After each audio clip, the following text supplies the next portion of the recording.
friends. I welcome you all to this online session of a compulsory English.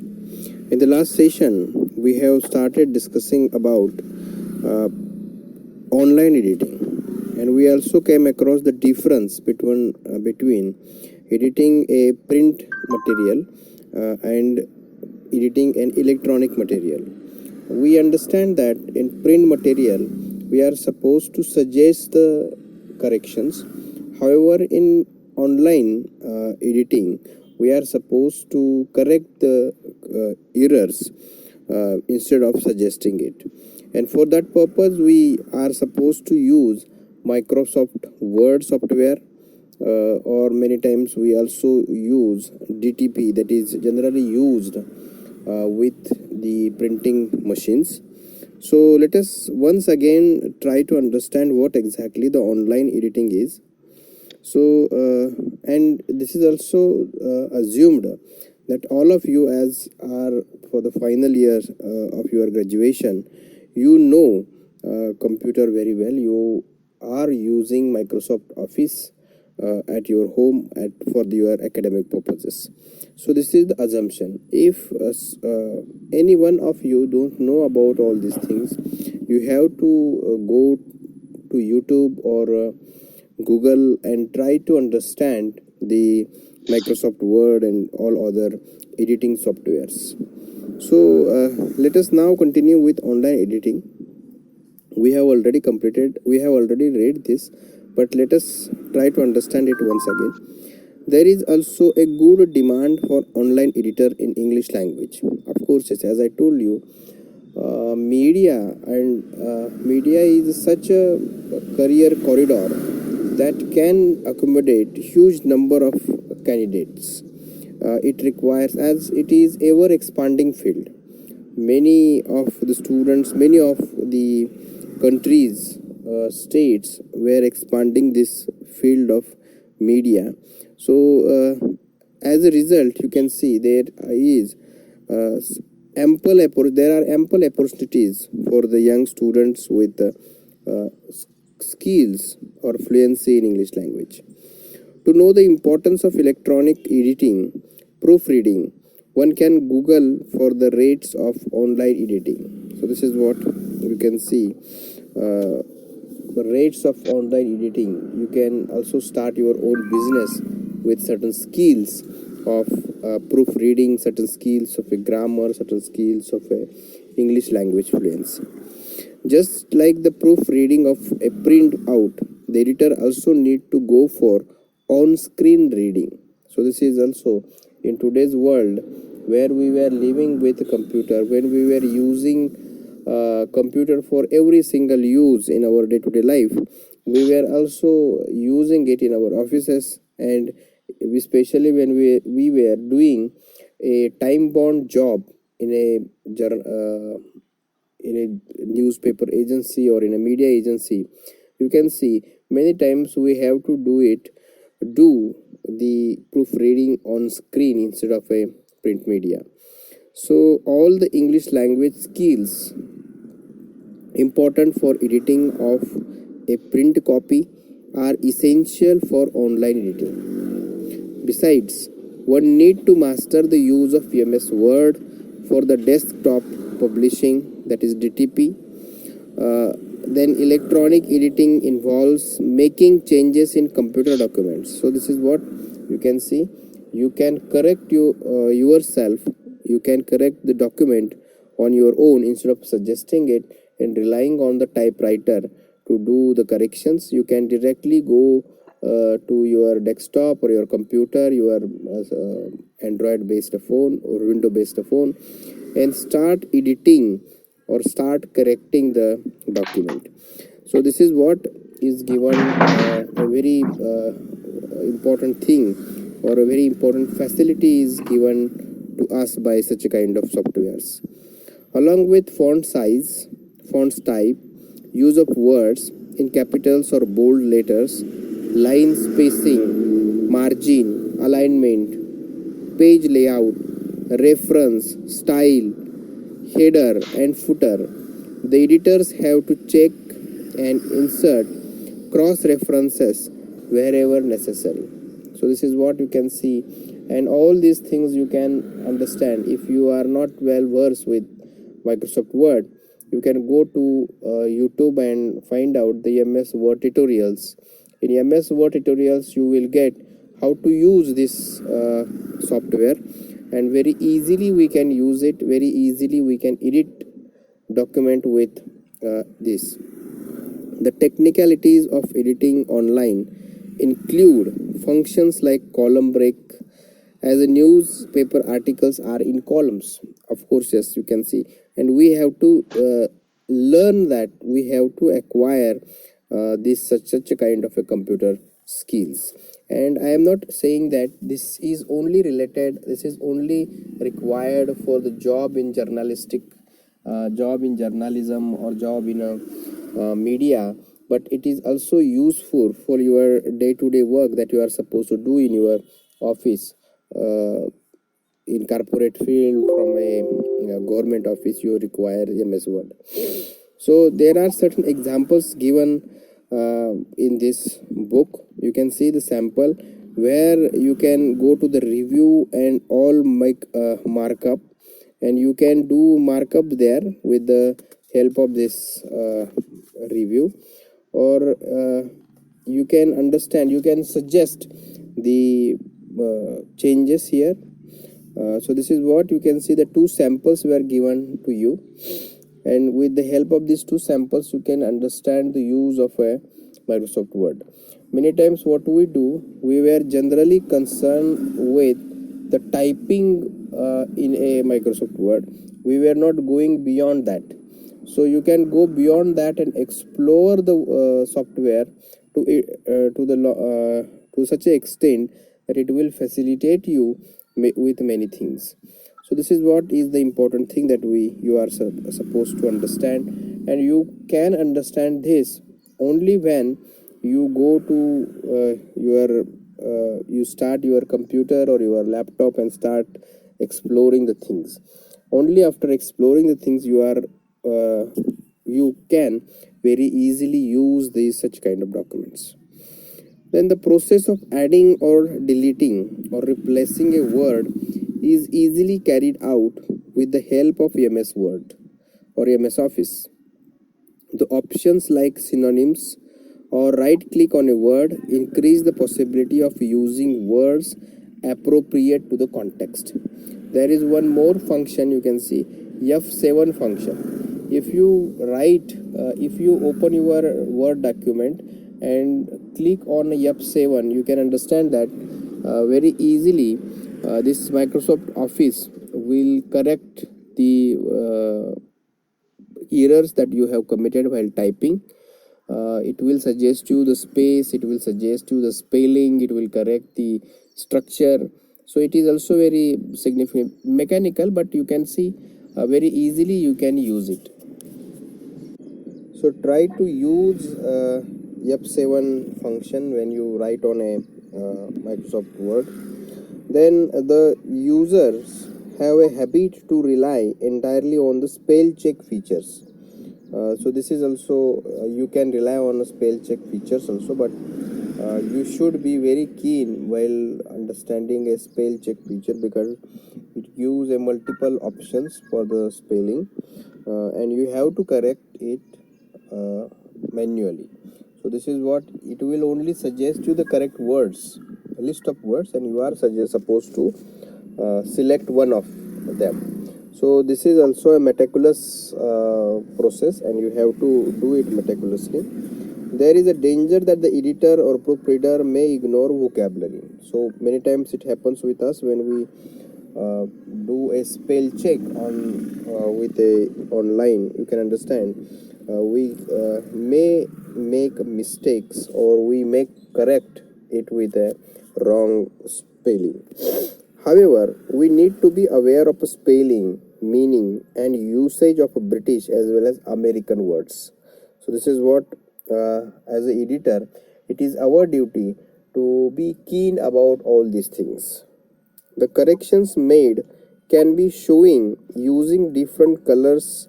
Rough and fair drafts should be saved. So this is what you can see. Saving the document is also very important. All these things you can easily understood where if you opt for a MSCIT course or the basic computer course even run by our college.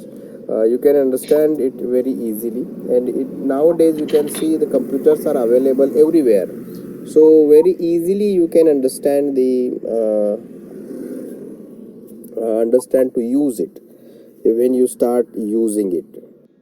So I would like to suggest you that you should opt such kind of computer courses and acquire the basic computer skills that is required today, or make you a good candidate in the interview.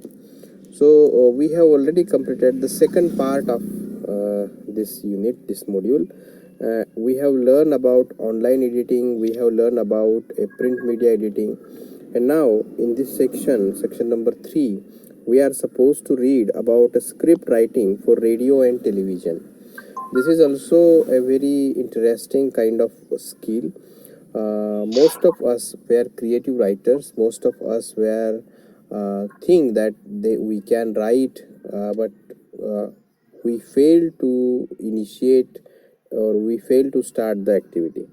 So this section will teach you, or this section will let you learn that how to start writing for radio and television. You can understand that today television and radio, both these things are the essential part of modern mankind, and as a result of that, as we were more concerned with the world, as we were connecting ourselves with the world, we require to connect ourselves with the radio and television.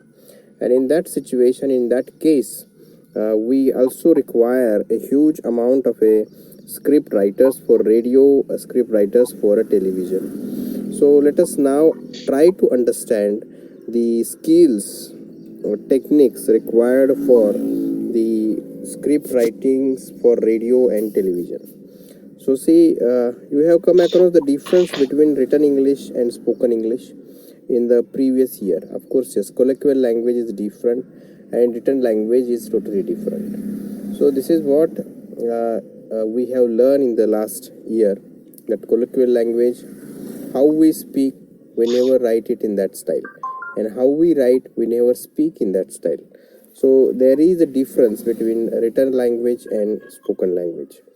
On the same line, it is necessary to know the difference between reading aloud and listening. So this is what reading aloud and listening. You can see in listening you are only supposed to listen, it is a passive skill. Reading is also reading and writing, or if you see the 4 skills of language: speaking, reading, writing and listening. In it you can see speaking and speaking and writing are the active skills, and reading and listening are the passive skills. So both this, reading aloud also requires a passive skill, and listening also a passive skill. But you can see reading, a man is active, however in listening he is only a listener. He is listening what is said or what is read aloud. So this is what is the difference between reading aloud and listening. So the media of radio and television are not at all new to you. Of course, yes, everybody in 1960s onward, you can see every household of India possess a television set. So and now in this early phase of 21st century, you can see everyone is well acquainted, everyone is using radio and television. You can understand the radio. If when you think about a radio, you will understand that the Android mobile also give you the access to the radio broadcasting. So we are well acquainted with the radio and television. Then different programs are telecasted on radio and television. Broadcasted, when we were using the word broadcasted, we were speaking about a radio. and when we were using a word telecasted, we were using a word, we were speaking regarding a television. So broadcasted, telecasted, and there is one more thing, that is a webcasted, means we were publishing it on a web. So this is what broadcasted, telecasted, and webcasted. So there are news talks, interviews, panel discussions, radio and television plays, commentary, reading of a literary work, short story or novel, and educational programs. So you can see there are multiple programs broadcasted or telecasted on a television or a radio. Their literary works, entertaining, information related works were presented. So for presentation of all such programs, there is an important role play for a radio jockeys and video jockeys. So radio jockeys for radio and video jockeys for television.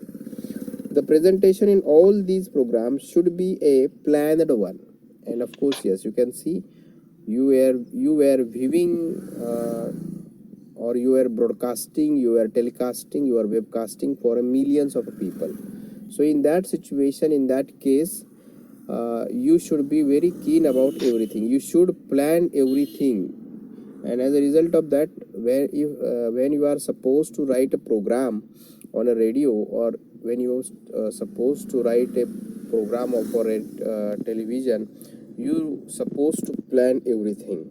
So what should be spoken on camera, what should be spoken while recording, all these things becomes important, and we have to plan it before we start broadcasting it. Radio, being an audio channel of communication, spoken form of the language is used for radio with the support of sound effects, music, etc. Of course, yes, we all were well acquainted with such a kind of presentation. The presenters have to take into account the audience, listeners. So this is also many times you have to assume that assume the understanding or information of the audience when you are speaking on radio. Whereas in television is both audio and visual, spoken language is aided by visuals, colors and sound effects, background setting, music, acting, etc. So this is what you can see, and as a result of that, telephone media is more popular than radio, and hence both audio and visual factors used in a television are important for viewers. So visual factors were not present in radio. There is only the voice medium used. However, in television you can see both audio and visual mediums were used. The radio news is not supported by a film or video clips, just like a television. So you can see on a television, when we watch a news, you can see there are several clips, video clips were there. The programs on a radio and TV have to be written before they are orally presented. Of course, yes, similar to the drama, similarly to the play, you are supposed to write it down first and then present it on the platforms of a radio or platforms of a television. Time is one of the important factor which necessitate writing a script for different programs. So this is similar to the print media. You can see in the radio media and even a television media, we require to understand, or we require to think about the time factor, because time factor is very limited one. It is a very minimum one. We have to broadcast, we have to telecast a program in a given time. So we should be very concerned about time while writing for a radio or writing for a television. Writing for the radio and television is different from writing for a newspaper. Of course, yes. Writing for a newspaper is totally different than the writing for television and radio or newspaper. So taking into account the difference in radio and television, it is essential to understand that writing for the radio is comparatively difficult than the writing for the television. Of course, yes, you can see, because we were accompanied with a video clips. However, in the case of a radio, you can see only voice medium is there. So this is the difference between television and radio, and if we compare, you can see writing for radio is easy than writing for a telephone. It is if you categorize it on the level of difficulty, you can see news, writing for a news, printed news, you can see it is easy than the radio, and radio is easy than the television. So this is what you can categorize with the level of difficulty. As mentioned in the introduction to this unit, English is used in different programs on radio and television. This unit will focus on do's and don'ts of script writers writing in English for a news broadcast. So this is what you are supposed to understand, do's and don'ts while writing a script for radio and television. So we will stop here and continue the same in the next session. Thank you for listening.